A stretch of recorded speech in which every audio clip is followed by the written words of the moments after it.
Steve Bannon is admitting that there is a secret plan for Donald Trump to serve another term starting in 2028. He's admitting to the entire thing.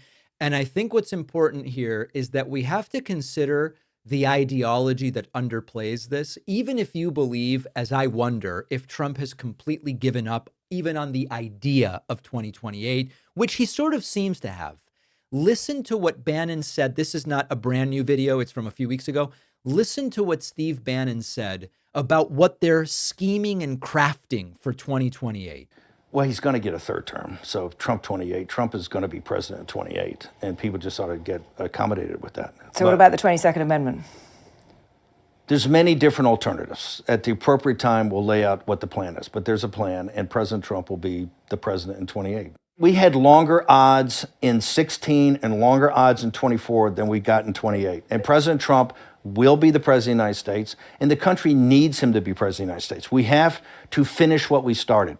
And the way we finish it through Trump. Trump is a vehicle. I know this will drive you guys crazy, but he's a vehicle of divine providence. He's an instrument. He's very imperfect. He's not churchy, not particularly religious, but he's an instrument of divine will. And you can tell this of how... This is disgusting, delusional stuff, by the way. How he's pulled this off. We need him for at least one more term, right? And he'll get that in 28. You're not driving me crazy. I'm trying to understand the coherence of the things you've just told me in the last few minutes. On the one hand, you've said the Constitution is fit for purpose. Secondly, you've said that President Trump needs another term, even though the 22nd Amendment makes pretty clear that he cannot have another term. Why does it make that clear? Because he's on his second term already. At some point in time, we will make sure we go through, Zanny, and define all those terms.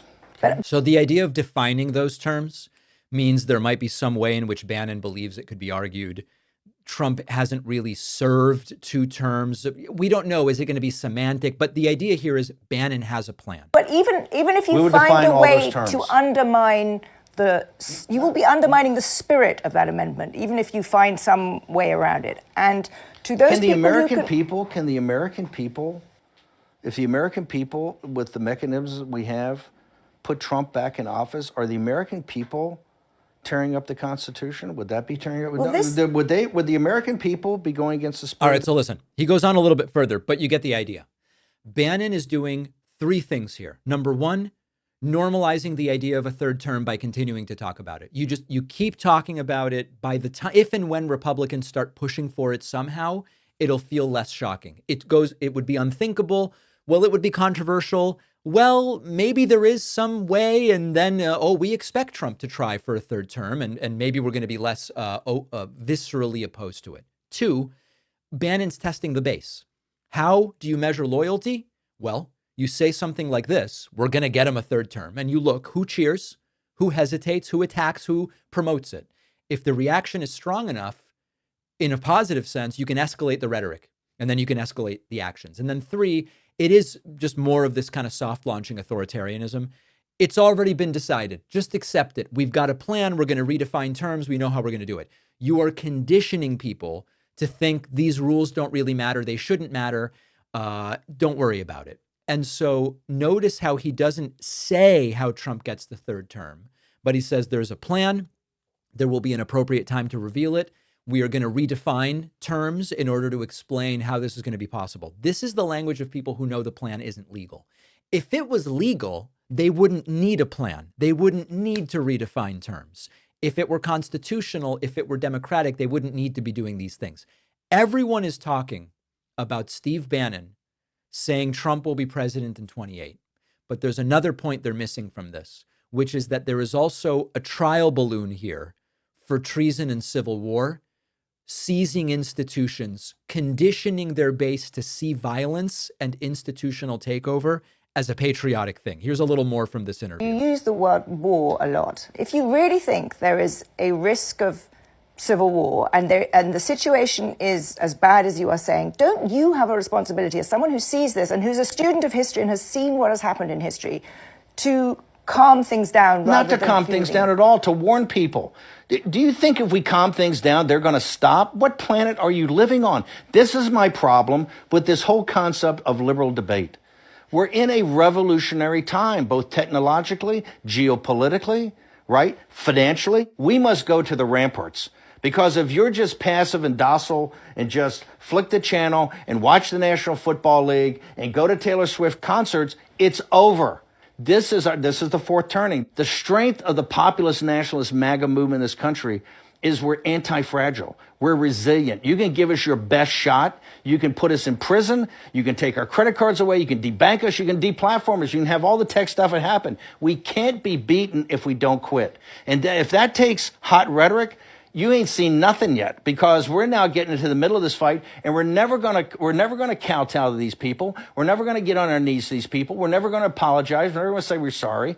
All we care about is victory begets victory begets victory, and we know that we're ascendant and they're in decline. We, as a populist nationalist movement, as a MAGA movement, we need to do like the redistricting fights. We need to get. This is why I was down in Texas. We need to get the House in a situation that is permanently defendable by the MAGA movement, right? So it's a blocking mechanism. And take that, like I said, you move a maximalist strategy with a sense of urgency, and you seize the institutions. And that's what we're doing right Steve, now. I don't see how that is a recipe for diffusing this crisis. I think that what happens is when people feel shut out of power and interest groups cannot. So listen to what Bannon says. Listen to the language that he presents.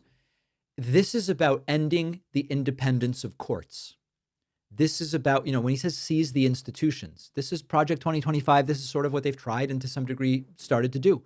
Remove career civil servants, replace the rule of law with loyalty to Trump, install political police inside the government to police views, authoritarianism in the real world, tanks in the streets. Well, Trump would love that, but you don't need that. It's you take over institutions from the inside.